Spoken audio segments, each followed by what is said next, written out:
नमस्कार दोस्तों, आज की हमारी कहानी का नाम है चील वाली चुड़ैल, पहाड़ की रहस्यमयी रानी। कहते हैं हर पहाड़ में कुछ न कुछ छिपा होता है, कोई रहस्य, कोई आत्मा या फिर कोई ऐसी शक्ति जो इंसानों की समझ से बाहर होती है। आज की कहानी ऐसी एक चुड़ैल की है जिसका नाम था चील वाली चुड़ैल।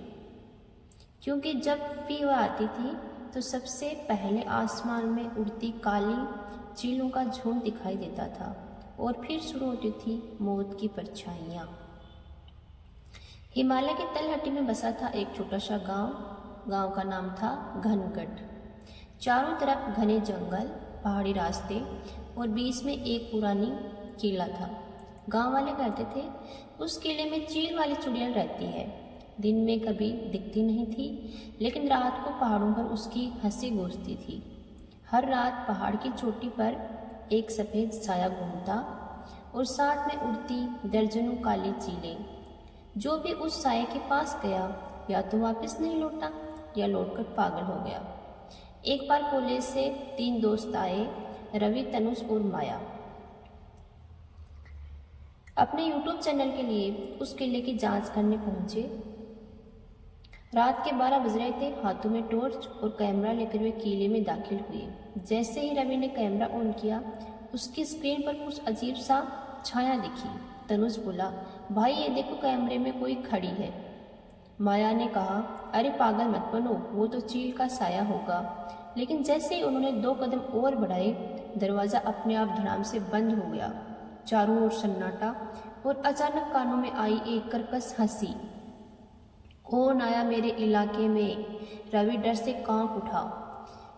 कौन है वहाँ? उत्तर में आई सिर्फ चीलों की फड़फड़ाहट और चुड़ैल की फुसफुसाहट। मैं वो हूँ जो उड़ती भी हूँ और खाती भी हूँ। अब वे तीनों बाहर भागना चाहते थे, लेकिन किले का हर रास्ता धूल से घिर चुका था। दीवारों पर पुरानी तस्वीरें थी जिनमें लाल आंखों वाली औरत मुस्कुरा रही थी। तनुज ने पास जाकर देखा। तस्वीर के नीचे लिखा था, देवी रंभा, पहाड़ की रक्षक। लेकिन अचानक तस्वीर की आंखें चमकी और एक चील उसकी प्रेम से उड़कर बाहर आई। उसके पंखों की हवा से दीपक बुझ गए और दरवाज़ा अपने आप खुल गया।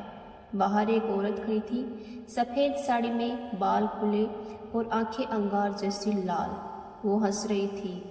तुम्हें लगा मैं कहानी हूँ? अब तुम्हारी कहानी बनेगी। माया ने कांपते हुए पूछा, तुम कौन हो?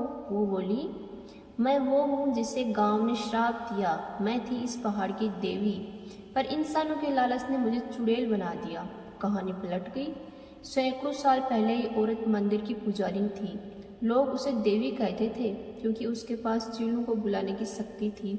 लेकिन एक राजा ने उसके मंदिर को तोड़कर खजाना चुराने की कोशिश की और उसी समय उस पुजारी ने श्राप दिया। जिसने इस भूमि की पवित्रता तोड़ी, वो और उसकी संतानें इस पहाड़ पर कभी शांति से नहीं रह पाएंगी। और फिर खुद उसने अग्नि में प्रवेश किया और उसी पल वह चील वाली चुड़ैल बन गई। अब वर्तमान में वापस आते हैं। रवि, तनुज और माया के सामने वही आत्मा खड़ी थी। उसकी आंखों में लपटें थी और चारों ओर चीलें मंडरा रही थी। वो धीरे धीरे बोली, मैं सिर्फ उन पर आती हूँ जो इस धरती का अपमान करते हैं। माया ने कांपते हुए हाथ जोड़ दिए। हम बस शूट करने आए थे, माफ़ कर दो। चुड़ैल मुस्कुराई और बोली, जाओ, लेकिन याद रखना, जिस दिन कोई फिर इस जगह की नींद तोड़ेगा, उस दिन मैं लौटूंगी। अचानक हवा चली, सब कुछ धुंधला हुआ और जब तीनों को होश आया, वे गांव के बाहर थे। सुबह हो चुकी थी। किला फिर वीरान था, लेकिन ऊपर आसमान में एक काली चील उन पर चक्कर काट रही थी। रवि ने वो वीडियो अपलोड किया, लेकिन अजीब बात ये थी, वीडियो में चुड़ैल की जगह बस चीलें दिखती थी और पीछे से वही हंसी। कौन आया मेरे इलाके में? आज भी जो भी घनगढ़ किला जाता है, वो कहता है कि शाम के समय आसमान में एक काली चील उन्हें देखती रहती है। शायद चील वाली चुड़ैल अब भी वही है। अगर आपको ये कहानी पसंद आई हो तो लाइक करें, सब्सक्राइब करें और अगली बार फिर मिलते हैं एक नई भूतिया कहानी के साथ। तब तक नमस्कार।